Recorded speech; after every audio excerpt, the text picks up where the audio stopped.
of all, I went to Aylesbury Grammar School up until 1976. I left there to do a business studies degree at Oxford Polytechnic.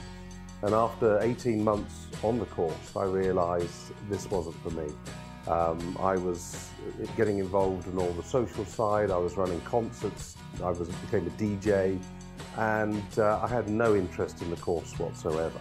And decided to get out and went to work for a record store in Oxford at the age of, I was just 20. The record store owner had plans to open a nightclub in Oxford, and I was going to go and be its manager.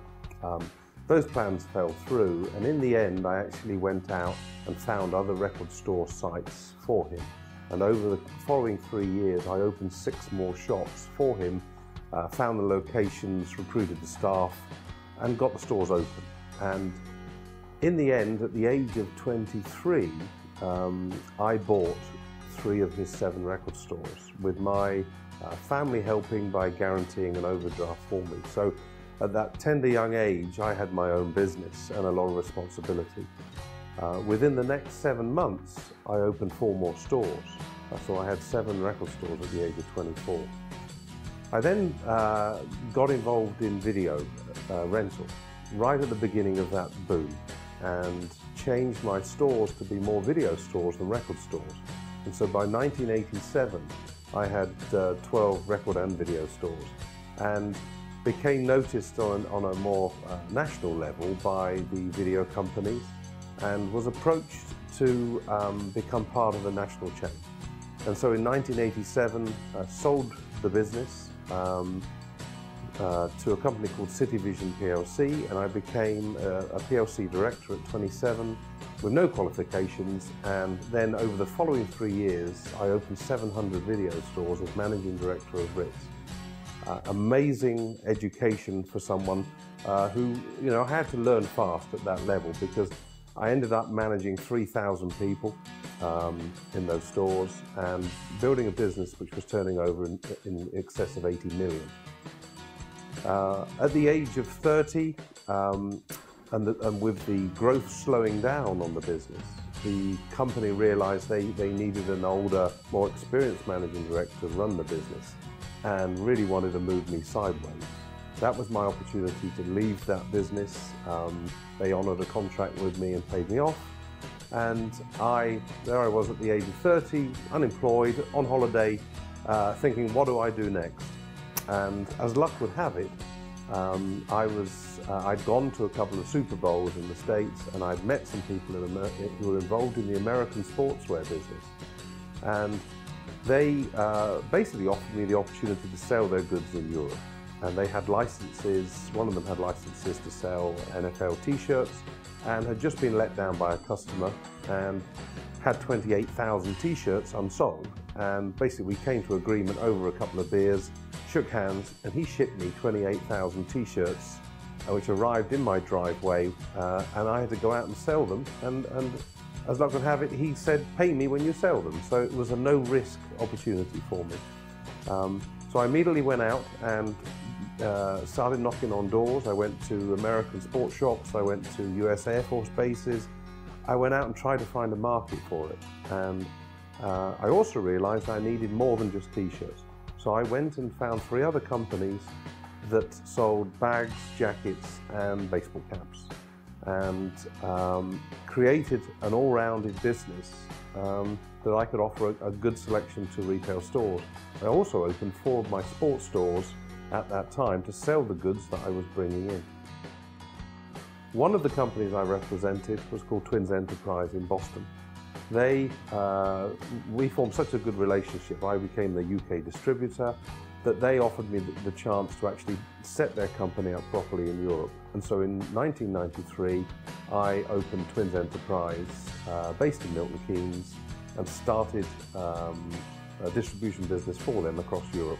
I shut my stores, I got rid of all the other distribution, and I built that company to £8 million a year within 3 years. Selling to the sports trade, people like JJB, JD, and it was mainly American sports like New York Yankees caps, Los Angeles Raiders, that sort of thing.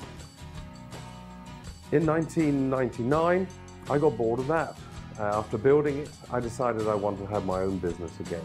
And so I left Twins on a high and started again from scratch and opened a company called Buccaneer. I immediately started to pick up distribution on 3 or 4 American brands again and build a business for £6.5 million after 3 years. A very profitable business, family owned. And in that time, formed fantastic relationships with a company called New Era, who are the largest headwear company in the world, with current turnover around $400 million. I was the UK distributor at Buccaneer. Once again, I went to them and said, why don't we set up a business properly in Europe? And that's exactly what we did in 2003. I transferred my headwear sales from Buccaneer Europe into New Era on day one, around £4.5 million a year, and within 6 years I built a business doing £24 million for them. And once again in 2009 I left and resigned to start again. So I'm basically a lifelong entrepreneur who likes to get things going, build them, and then when they're up and running, I tend to get off of that and start again, just to, I don't know, prove a point to myself that I still have it in me to create a business from nothing.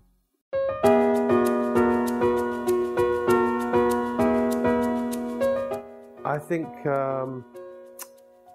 building something from nothing in times of recession, definitely this latest time now, there's not been a recession like this for 30 years, and everything is against you, and you just don't give up. If things fail, then you just move on. You make the decision instantly and move on. With what I do, I pick up brands or goods from another part of the world, and I think they're commercial, and if they're not, you admit that mistake and you try and get your money back. If not, you make a slight loss.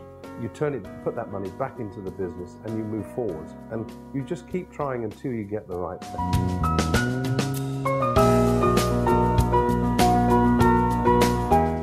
I think I'm very good with dealing with people of all ages.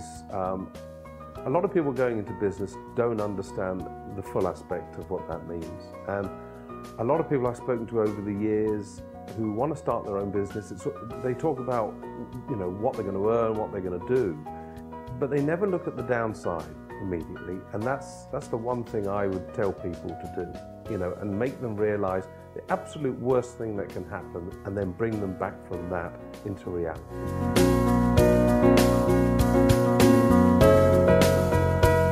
Yes, I have.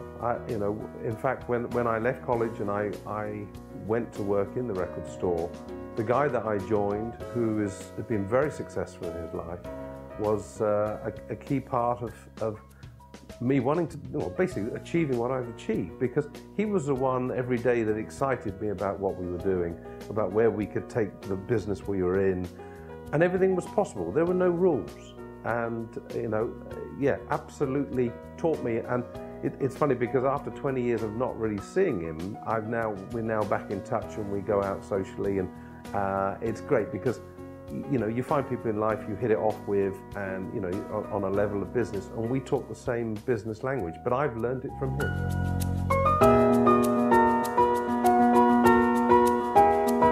It takes 2 to 3 years. So you've got to survive that period, possibly without a salary, without earning a penny, and possibly losing all your investment to that point before it turns the corner.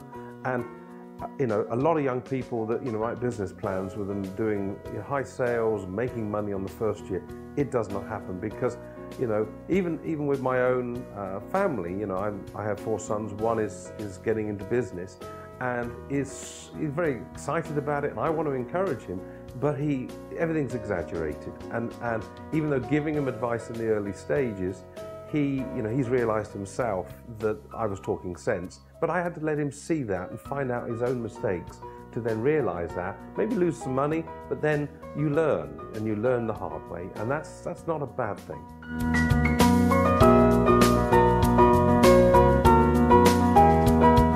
I think with my experience in the last 30 years of building 5 companies, of employing thousands of people, of always having an ear for staff and having my door open, I think I'm extremely good with people to make them realise what they need to do to build a business.